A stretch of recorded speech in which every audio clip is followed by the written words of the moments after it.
Habacuc. El trasfondo del profeta Habacuc nos muestra a nosotros que está marcado por un tiempo de crisis social, política y también económica, porque está decayendo el imperio asirio y está surgiendo el imperio babilónico o el imperio de los caldeos.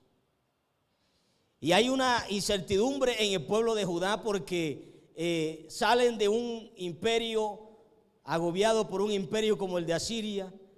Los asirios eran terriblemente sangrientos y luego se va a levantar otro imperio que va a venir también a invadir al pueblo de Judá, y que es un pueblo que no tiene misericordia de la gente, y que es un pueblo que va a traer mucha pobreza al pueblo de Judá. De ahí que el profeta se queja delante de Dios en medio de estas circunstancias que se están dando en ese momento. El profeta está viendo la situación difícil que está viviendo el pueblo de Judá, y ahí donde el profeta se queja delante de Dios. Él va delante de Dios a decirle a Dios: Señor, mira todas las injusticias que se están viviendo, mira la violencia, mira, Señor, cómo los poderosos se están oprimiendo a los más pobres, Señor. Y toda esta situación lleva al profeta a clamarle a Dios y a decirle: Dios, ¿por qué no haces nada? ¿Por qué tú te quedas en silencio? Señor, ¿acaso tú no eres un Dios sensible a las realidades y a los momentos difíciles que estamos viviendo el pueblo de Judá? ¿Dónde estás tú, oh Dios?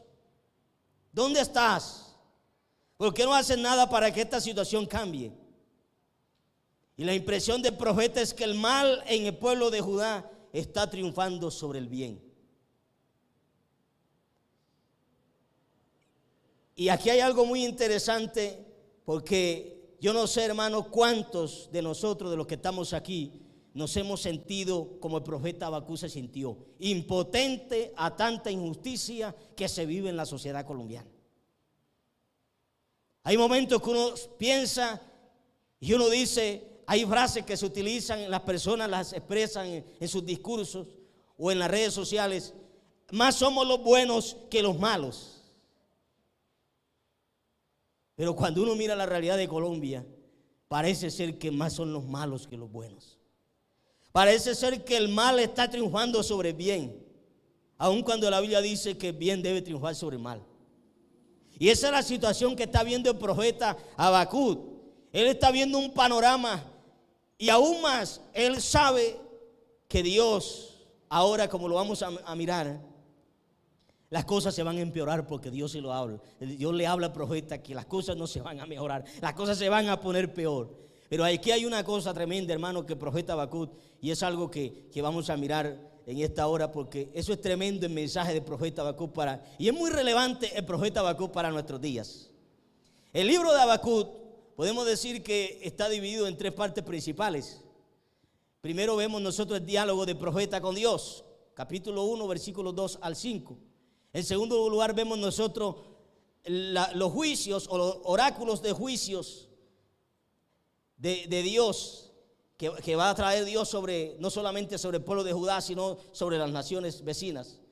Capítulo 2, versículos 6 al 20. Y en tercer lugar vemos nosotros la oración y el cántico de Habacuc. Y en esa parte que yo quiero centrar en la enseñanza. En este pasaje bíblico, en este capítulo, yo quiero tocar tres cosas que yo pude mirar en este pasaje bíblico. La segunda vez que estudié este pasaje bíblico, porque la primera vez que lo estudié no me di cuenta de estas tres cosas, porque estaba haciendo un ensayo y estaba pensando en hacer otra orientación de la labor profética de la iglesia en la sociedad. Pero aquí es donde surge la esperanza en medio de la desesperanza. Y aquí hay tres cosas en este capítulo. Número uno, hay tres palabras claves: oración, diga conmigo, oración, respuesta de Dios y alabanza del profeta. Esas tres cosas quiero moverme ahí dentro de esas tres cosas en la enseñanza. Y es interesante que nosotros vemos que el versículo 1, vamos a hablar de la oración del profeta Habacuc. El versículo 1 nos introduce a nosotros en lo que se va a tratar en el capítulo 3 de Habacuc. Y ahí habla oración del profeta Habacuc sobre Sionot. Y eso no es un título, no. es una introducción que se menciona ahí en el texto. Y el término sigionot, que es un término difícilmente, o más bien es difícil de traducirlo. La mayor parte de todas las traducciones van a decir oración del profeta Habacuc sobre o según sigionot. Sigionot no se traduce realmente aquí en las traducciones que nosotros tenemos. Sigionot es un término musical que se utiliza dentro de la poesía hebrea. Entonces, en otras notas de pie de página, como la Biblia de las Américas, usted va a encontrar que dice que es un canto vehemente del profeta hacia Dios. Entonces, ahí vamos a tener lo interesante de cómo introduce el salmista o el escritor bíblico esa oración vehemente, ese que termina más bien con un canto vehemente ante la presencia de Dios. Y aquí quiero decirle una expresión que me surgió cuando yo estaba estudiando este texto o este capítulo de Habacuc. Y es que una oración llena de esperanza es aquella que reconoce el poder y la soberanía de Dios. Óigase bien, una oración llena de esperanza es aquella que reconoce el poder y la soberanía de Dios. Ahorita usted va a seguir entendiendo lo que quiero decir con esta frase. Habacuc, antes de pedirle a Dios lo que él quiere que Dios haga a favor del pueblo de Judá, él en primera instancia, y eso lo miramos nosotros, él reconoce, él dice que él reconoce el impacto que causó el mensaje de Dios en su vida. Ya que la palabra de Dios, cuando él escucha la palabra de Dios, causa un temor reverente en su vida. ¿Qué es lo que Habacuc escuchó de Dios o hablar de Dios que le causó tanto impacto a la vida de Habacuc? Es una pregunta que uno tiene que hacerse cuando está uno leyendo aquí. ¿Por qué Habacuc se impacta tanto por lo que Dios le dice o lo escuchó hablar de Dios? ¿O qué fue lo que Dios le dijo a Habacuc que le causó tanto impacto en su vida? Y este temor aquí es un temor reverente hacia Dios, no es un temor de miedo como normalmente utilizamos nosotros los seres humanos cuando algo sentimos temor o miedo hacia un peligro o cualquier cosa que nos va a suceder. ¿Qué fue lo que Dios le dijo al profeta Habacuc o que el profeta Habacuc escuchó de Dios que le causó tanto temor? Y esto tenemos que entenderlo con el contexto. El contexto del capítulo 3 son los contextos de los capítulos 1 y capítulo 2. Pero en el capítulo 2, Habacuc está esperando la respuesta de Dios. Usted se da cuenta que Habacuc, hay varias quejas que el libro de Habacuc menciona que hace el profeta ante Dios. Y esa segunda queja que está en el capítulo 2 es que él está reclamándole a Dios: ¿por qué, Señor, tú guardas silencio y no haces nada mientras los impíos le hacen daño a los pobres? Y esa es la queja del profeta. La respuesta de Dios, que está dentro de ese mismo capítulo 2, es que Dios le dice al profeta: no, yo no estoy patrocinando a los impíos para que ellos le hagan daño a la gente. Ni mucho menos yo estoy acá inadvertido de lo que está sucediendo con el pueblo de Judá. Pero quiero decirte qué es lo que yo voy a hacer contra estos impíos. Y ahí donde empieza en el capítulo 2. Dice que cuáles son los juicios que Dios va a traer sobre los pecadores que no se arrepientan. Capítulo 2, versículo 6 al 8 dice que Dios va a traer juicios sobre los que acumulan riquezas injustas. Capítulo 2, versículo 9 al 11 dice que Dios va a traer juicios sobre los que ponen su seguridad en el poder y las riquezas. Capítulo 2, versículo 12 al 14, Dios le dice al profeta que él va a traer juicios sobre los que construyen un futuro derramando sangre. Y capítulo 2, versículo 15 al 17, Dios le dice al profeta que Dios va a traer juicio sobre las personas que crean las condiciones para que otros se vuelvan esclavos del libertinaje. Es decir, que Dios está más enojado contra los que crean los espacios para que la gente se vaya y se vuelva esclavo del pecado que quienes lo están practicando realmente. Le voy a explicar esto porque eso es interesante. Cuando yo estaba leyendo ese texto, nunca antes lo había analizado de esa manera. Y lo voy a darle estos ejemplos. Las personas que cultivan la hoja de coca, la mayoría de ellos no consumen droga, porque ellos saben que eso es dañino.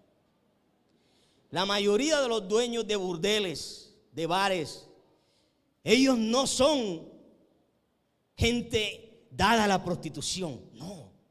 Ellos crean esos espacios, construyen esos espacios y hacen esclavo a otras personas. Pero realmente, ¿quiénes son los responsables? Los que hacen y crean los espacios para que la gente se vuelva adicta a la droga o se vuelvan esclavos del homosexualismo o de la prostitución.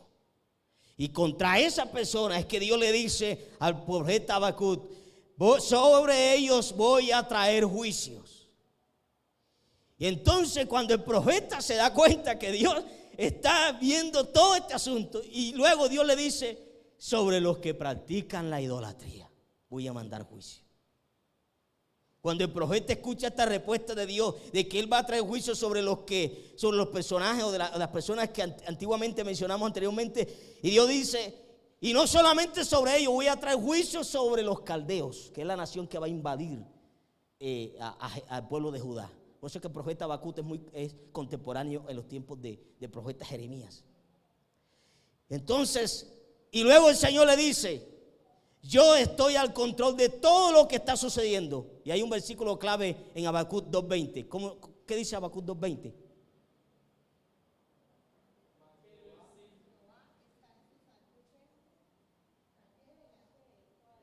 Cuando él escucha eso de Dios, es cuando él dice: he oído tu palabra, Señor, y temí. Miren la diferencia. Ya no es el Habacuc del capítulo 1, el capítulo 2 que se está quejando porque no entiende lo que está sucediendo. Hermano, le voy a decir una cosa, que hay cosas que uno no entiende en esta vida.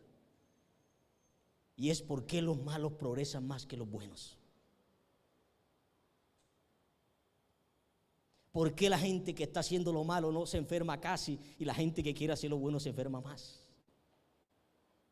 Y es cuando uno como cristiano empieza con esa lucha. Ay, Dios mío, tanto que yo me esfuerzo por agradar a Dios, y al que no está agradando a Dios y está haciendo cualquier cantidad de cosas malas, le está yendo mejor que a mí. Y esa es la lucha de fe que entra el profeta Habacuc. Y Señor, ¿cómo así? ¿Por qué tú no haces nada para que esta situación cambie aquí en Colombia? ¿Dónde rayos estabas tú, oh Dios, cuando violaban a esa niña, a ese niño, a esa persona, le hacían daño? ¿Dónde está el Dios de los evangélicos que predican los evangélicos? Mucha gente nos cuestiona a nosotros y cuestiona al mismo Dios. ¿Dónde está Dios? Si Dios existiera, ¿por qué estamos viviendo lo que estamos viviendo en Colombia? ¿Por qué mucha gente desnutrida allá en La Guajira? ¿Por qué está sucediendo? ¿Dónde estás tú, oh Dios? ¿Dónde está Dios si existe? Y la gente reta a Dios y cuestiona a Dios. Pero aquí hay un profeta que está preocupado de la situación que se está dando en su nación, en su pueblo. ¿Qué sentimos nosotros cuando escuchamos la palabra de Dios? Oí tu palabra y temí, es decir, tuve un temor reverente hacia Dios. Como quien dice: Dios, tú sabes todo lo que está sucediendo en la tierra. Tarde que temprano, el que está haciendo lo malo, si la justicia terrenal no lo coloca en su lugar, el Dios de los cielos lo colocará en su lugar. Ese es el mensaje de esperanza. Y por eso aquí entramos en una crítica constructiva. Cuando uno mira el panorama, uno se da cuenta que cuando los jueces en el pueblo de Judá se corrompieron y no hacían justicia al pueblo, sino que ellos vendían su conciencia prácticamente, y los que tenían poderes, el poder económico, controlaban a los jueces. Y esos jueces que fueron colocados para que aplicaran las leyes y hicieran justicia a la gente, fueran ricos o pobres, esa gente se había corrompido. Entonces, cuando hay un gobierno que no hace justicia, Dios levanta unos caldeos malos para que hagan castigo y justicia sobre quienes los jueces y las leyes y las instituciones no hicieron justicia. Eso es lo que vemos nosotros en Habacuc. Y le voy a decir una cosa, nosotros los que hemos vivido en medio del conflicto armado, nos hemos dado cuenta que cuando hay un sistema que no aplica la justicia, siempre hay un grupo armado que se levanta. Y yo no quiero defender esa causa porque gracias a Dios, Dios me guardó a no caer en esa vida. Pero toda una persona que toma un arma para, ¿sabe? Cuando ellos empiezan, ¿sabe qué los mueven ellos? Cuando ven que los poderosos en la tierra se están aprovechando de la gente más vulnerable. Ellos dicen, tengo que coger un arma para yo defender al pueblo. Lastimosamente después se vuelven esclavos y ya no se convierte en una causa para defender a la sociedad, sino un instrumento para más destrucción en la sociedad. El pueblo caldeo, el Señor le dice a Habacuc, que no hay nadie que haga justicia aquí en el pueblo de Judá. Espérate un tantico, que todos esos que están ahí malos, que no se quieren arrepentir, yo voy a traer un pueblo del norte y ese pueblo va a arrasar. Y ahí donde el profeta dice, Señor, en medio del castigo de juicio, acuérdate de la misericordia. ¿Sabe qué está diciendo el profeta en palabras colombianas? Señor, que en el día de juicio no se te vaya la mano y acabes con el justo como también con el impío. No vayas a acabar con el justo. Por eso es que él dice,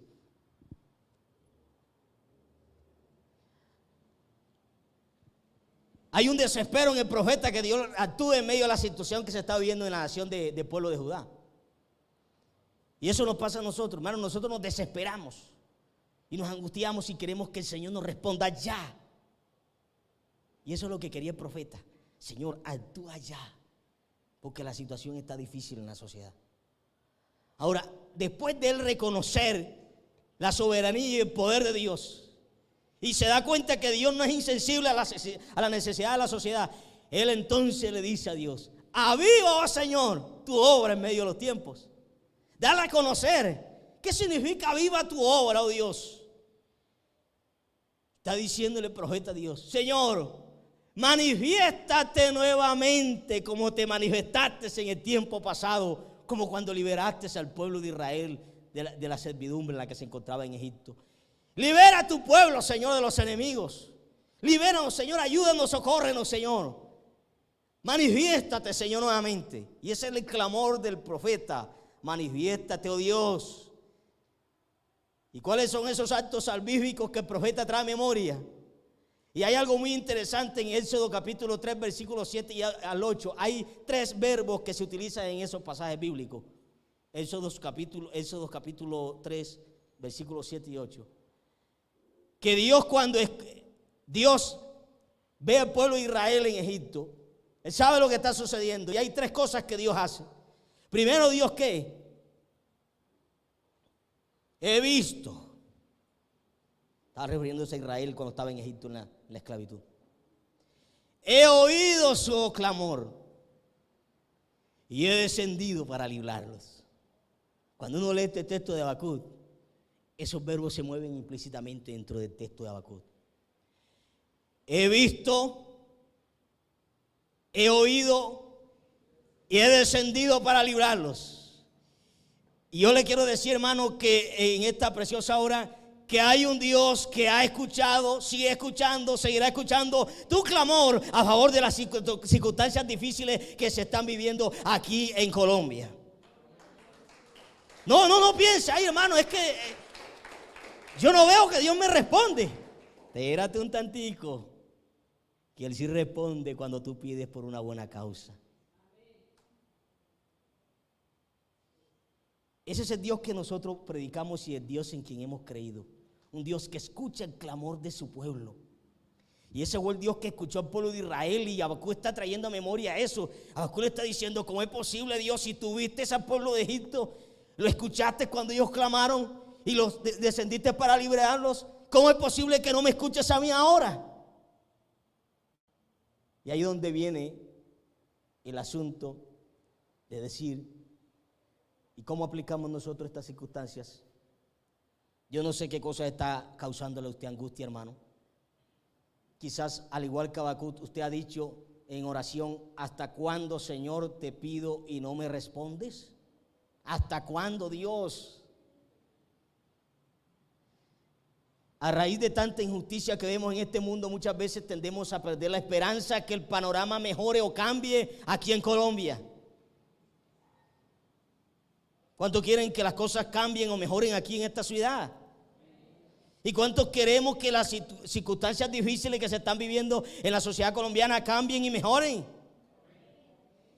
Y yo cuando miro la realidad, uno dice: no, hermano, esto parece que va de mal en peor. Pero cuando uno lee el texto de Habacuc, uno cobra ánimo. Uno dice: no, en medio de las circunstancias difíciles que se está viviendo aquí en el país, hay un Dios que oye el clamor de su pueblo. Y yo dije esta frase en cierto momento: la oración de nosotros los cristianos es como cuando una gota de agua cae sobre la peña y cae sobre la peña, y muy pequeña que sea la gota de agua, tarde que temprano va a ser un hoyo en esa peña. Así es el clamor suyo y el clamor mío por una sociedad delante de la presencia de Dios. Dios responde a su debido momento. Dios responde. Dios responde. Dios se duele cuando nosotros estamos sufriendo. Dios es el que hace justicia cuando los jueces, las instituciones no hacen justicia. El asunto es complicado, es porque cuando el ser humano que Dios nos entregó la responsabilidad, y sobre todo los que tienen esos cargos, no hacen las cosas, entonces el Señor dice: me va a tocar hacerlo yo. Y el problema es que cuando Dios lo hace, hermano, es más duro que cuando un juez sentencia a una persona a 20 o 30 años de cárcel por ser violador. Y en segundo lugar, cuando el profeta dice todo esto, versículos 15 en adelante, ahí es donde vemos la respuesta de Dios. Y aquí hay, en estos versículos del versículo 3 al versículo 16, hay una manifestación que eso se conoce como una teofanía. Dios se manifiesta como un guerrero divino. Y por eso, como les dije anteriormente, cuando tú y yo no hacemos lo que tenemos que hacer, entonces Dios dice: préstame la camisa que yo me la coloco y yo hago lo que tú tienes que hacer. Como todo el pueblo de Judá se había corrompido, mayor parte de todos los que tenían la autoridad para hacer justicia en el pueblo. Entonces Dios dice: ellos no lo hacen, déjame estar, profeta Habacuc, déjame estar, que yo me voy a poner la camisa. Y como está en un contexto de conflictos armados y todas esas cosas, entonces el profeta ve una visión. Como Dios se manifiesta, se viste como un guerrero que viene con todo su ejército desde Temán, a orilla, al lado de la península, por allá de Judá. Viene actuando Dios. Todos estos pueblos Dios los empieza a derribar, que eran pueblos enemigos de Dios. Dios los empieza a destruir, viene como guerrero victorioso. La naturaleza tiene que apartarse. El mar no lo resiste. Se conmueven los cimientos del universo. Y toda esta cantidad de cosas, el profeta está viendo la visión. Y ese Dios se va dirigiendo hacia Babilonia, que son los futuros enemigos de Israel o del pueblo de Judá. Y a eso de Babilonia, o los caldeos, el Señor los va a castigar. Y cuando el profeta ve esa visión de parte de Dios y ve que ese Señor viene como guerrero divino, victorioso sobre todos los enemigos de Israel, entonces el profeta dice, otra vez se repite el verbo oír. Oí. Yo diría que después de haber visto, el profeta le dice al Señor, versículo 16, vamos a leerlo. Oí y se conmovieron mis entrañas. Al oír la voz temblaron mis labios. Pudrición entró en mis huesos y dentro de mí me estremecí. Y ahí donde viene este hombre, hermanos, que esto es impresionante, ese verbo tranquilo o tranquilidad. Cuando él ve que Dios le responde y que Dios va a venir y ha descendido, parecido a lo que pasó en el pueblo en el Éxodo, cuando Dios descendió y guió a su pueblo y peleó contra los cananeos y derrotó el ejército de Faraón al cruzar el mar Rojo. Y ve a Habacuc que Dios va a descender y viene con toda, derribando a todos los enemigos y para defender a su pueblo, aún de los futuros enemigos que son los caldeos. Entonces el profeta cambia esa cosmovisión de Dios, acerca de Dios. Su vida tiene un giro tremendo y él dice, ahí donde esta expresión, la respuesta de Habacuc o la respuesta de Dios a Habacuc hace que Habacuc opte por una idea, y es la siguiente, y es que él toma la decisión: tranquilo espero el día de la angustia al pueblo que se levantará para invadirnos.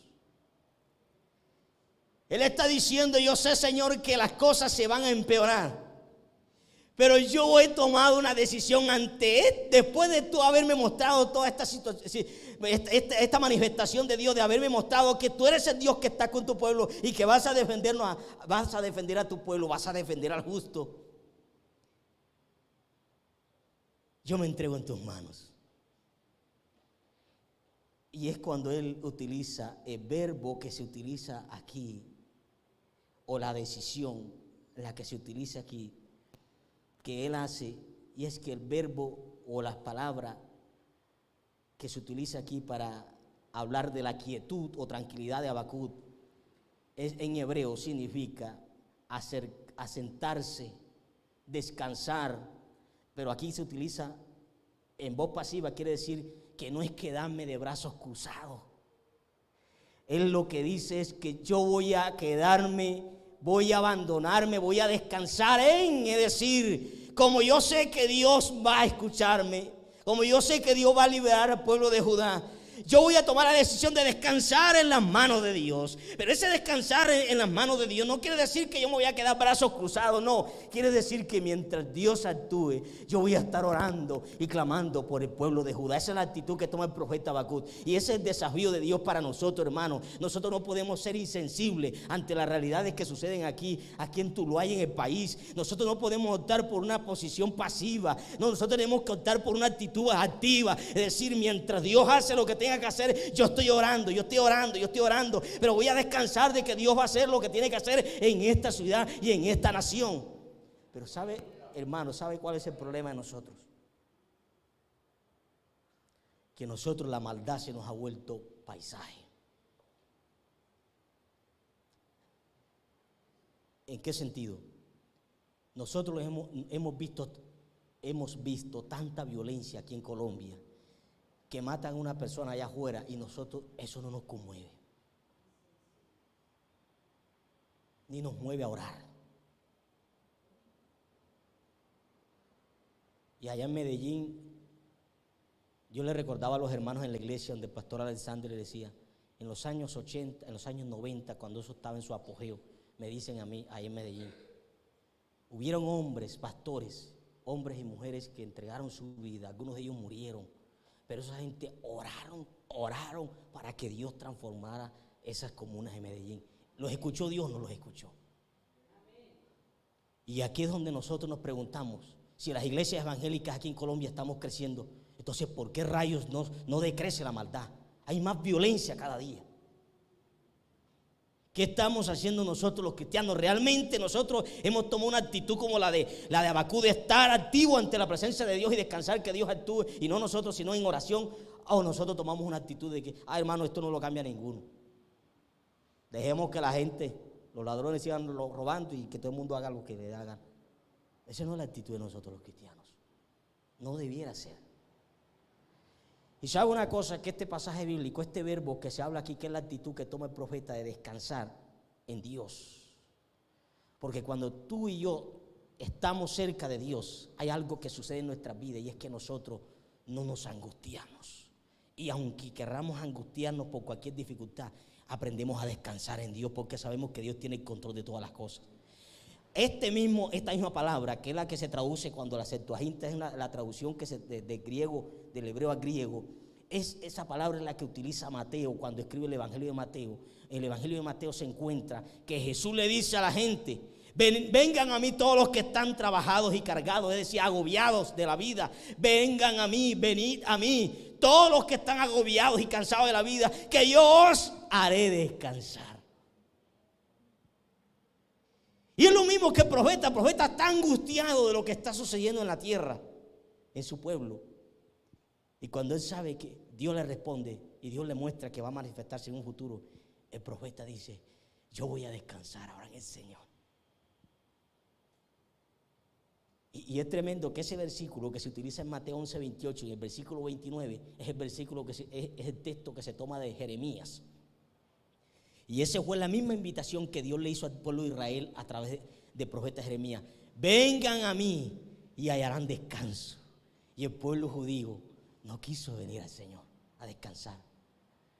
Les tocó ir al exilio. Y él mismo, ahora no es Dios, sino Jesús. Es decir, no es Jehová en el Antiguo Testamento, sino ahora el que dice estas palabras es Jesús, porque Jesús es Dios. Dice: vengan a mí todos los que están cansados. Así que yo quiero decirte que ¿cuál es la angustia o la carga que te está agobiando?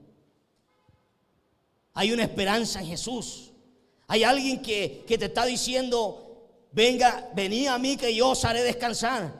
Nosotros los cristianos nos atribulamos, sí. Nosotros los cristianos nos angustiamos, sí. Nosotros los cristianos nos sentimos muchas veces acorralados por las circunstancias de la vida, sí. Pero tenemos un lugar o una persona en donde descansar. Y esa persona se llama Jesús, el Hijo de Dios.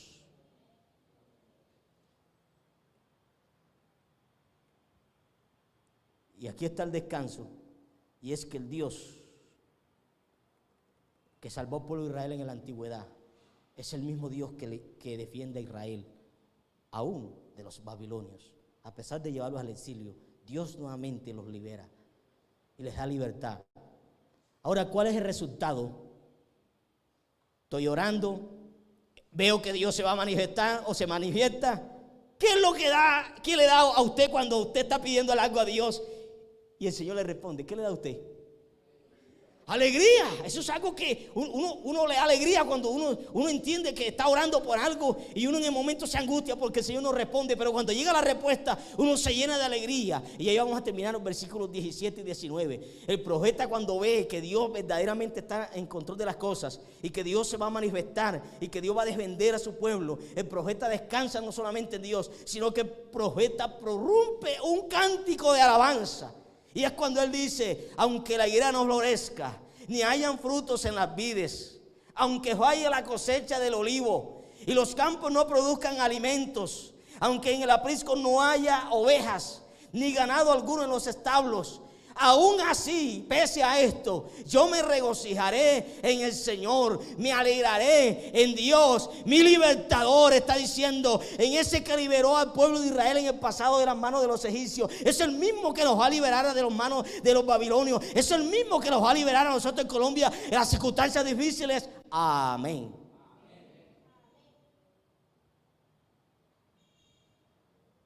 Es el único que nos puede ayudar. ¿Sabe dónde ha estado la dificultad más grande aquí en Colombia? Y de nosotros los cristianos y de la sociedad común, es que cada vez que sube un presidente nosotros decimos: este sí va a cambiar esto.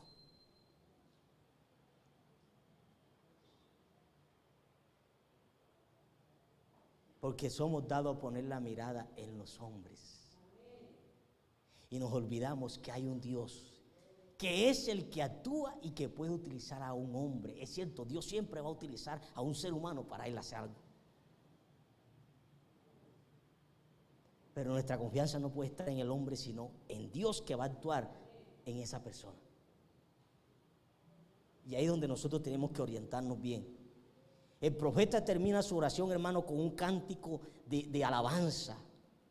Y este cántico, ¿qué es lo que ve usted en este cántico? A un hombre lleno de confianza, a un hombre lleno de esperanza. Y por eso ahí donde viene el título de la enseñanza: esperanza en medio de la desesperanza. El profeta sabe que la situación, los caldeos van a invadir y van a arrasar con todo. Y eso vemos nosotros en la historia bíblica y en otros estudios. Pero nosotros miramos que el profeta dice: yo sé que el Señor al final, al cabo, al terminar todo este proceso difícil que había el pueblo de Judá, el Señor va a mostrar ser el pueblo, el Dios que libera y guarda a su pueblo. La metáfora de las pisadas, de las pisadas firmes de la sierva, el profeta dice: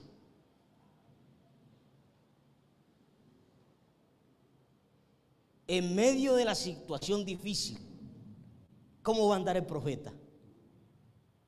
Pisando firme como la gacela. Ustedes saben cuál es la gacela, ¿cierto? Eso es casi parecido como el venado, como un animal que esos son animales que tienen una virtud de Dios, digo yo. Y es que esos animales tienen una agilidad en sus piernas, en sus patas. Y ellos fueron diseñados, esos animales, para correr y pisar firme, no importando el terreno que sea. Y por eso el profeta usa esta metáfora para decir: Él es el que va a afirmar mi vida y me va a sostener, que cuando vengan los caldeos y vengan toda esta gente y suceda todo lo que va a suceder, el Señor me va a mantener firme. Tú no te vas a sostener firme, ni te has mantenido firme en este camino del evangelio por tus habilidades, por tu conocimiento. Dios ha sido fiel, que te ha mantenido firme a ti y a mí por su gracia, por su misericordia. La firmeza tuya no viene de ti, la firmeza tuya y la mía viene ¿de dónde? Viene de Dios. Esa es la firmeza que tiene el profeta en Dios. Y por eso él utiliza esa metáfora. La gente sabía, los que leyeron eso sabían mejor, entendieron mejor que nosotros esta metáfora de la sierva. Y voy a terminar con esto.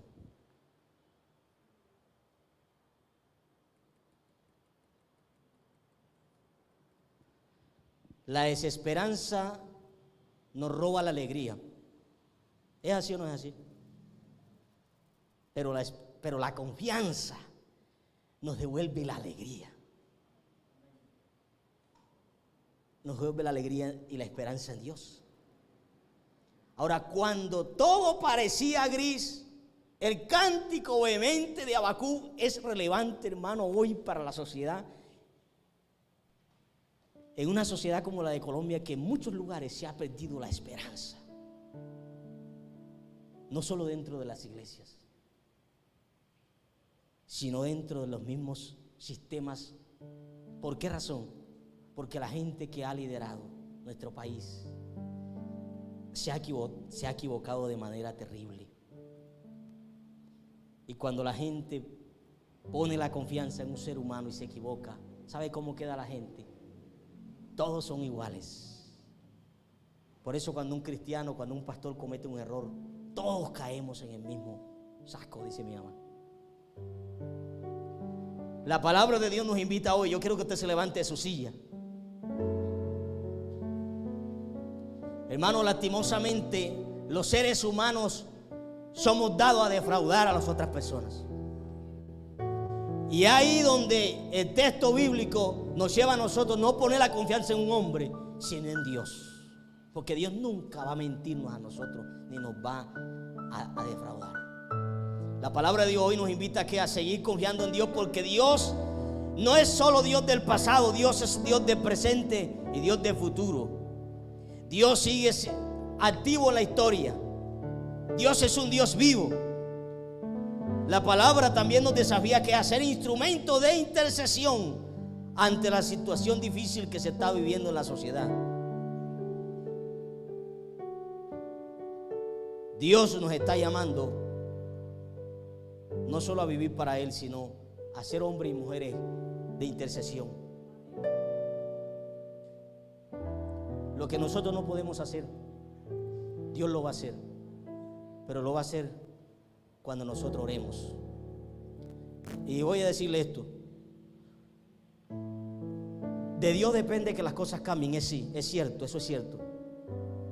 Pero yo entiendo, en la Biblia uno se da cuenta que Dios espera que el ser humano se humille delante de Él para que las cosas cambien.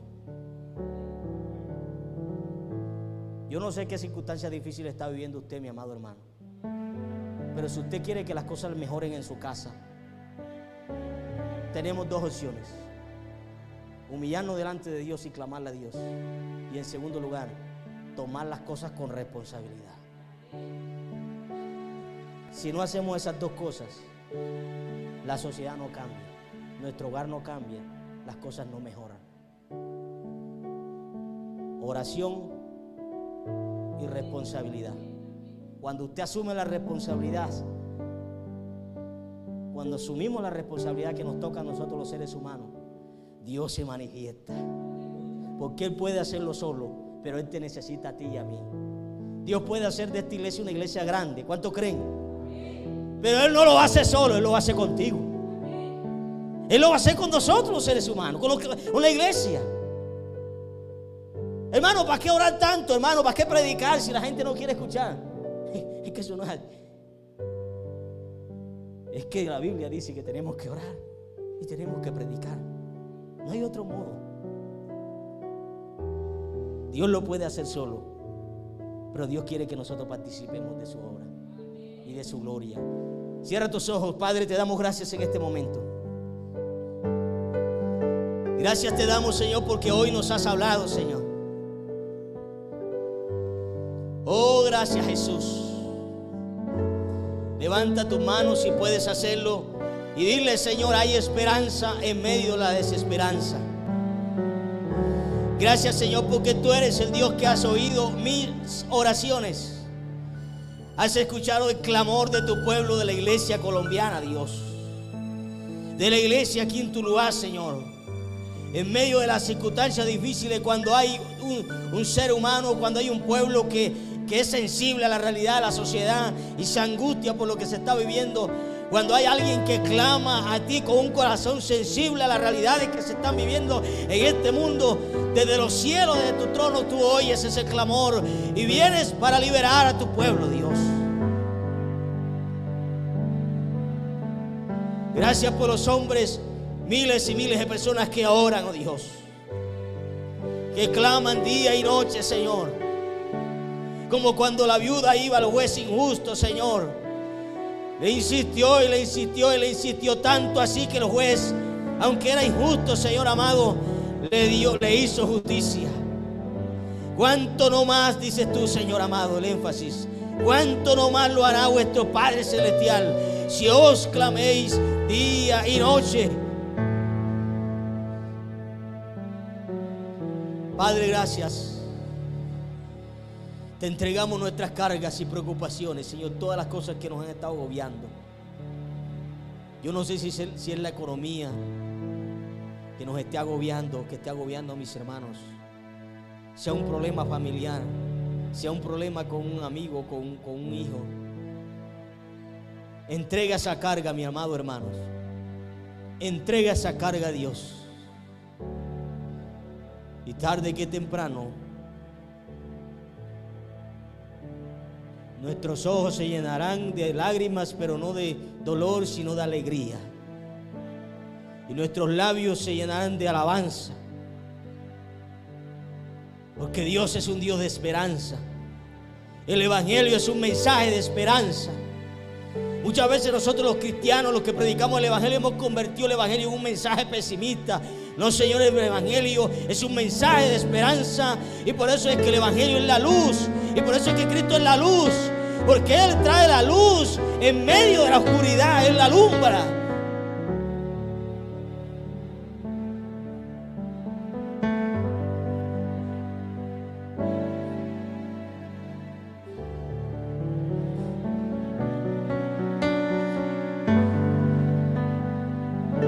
Señor, devuélvenos la esperanza. Yo no sé si usted ha dicho esto. Yo le he dicho: Señor, ¿será que yo me voy a morir y las cosas en Colombia nunca van a cambiar?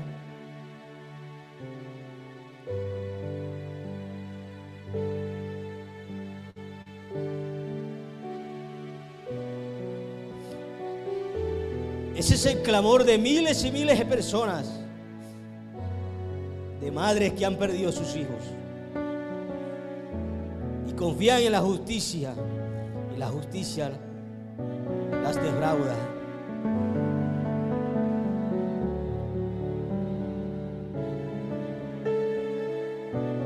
Ese es el dolor y el peso que vemos nosotros los profetas en la Biblia, en el Antiguo Testamento. Hombres y mujeres que les dolió lo que estaba viviendo en la sociedad.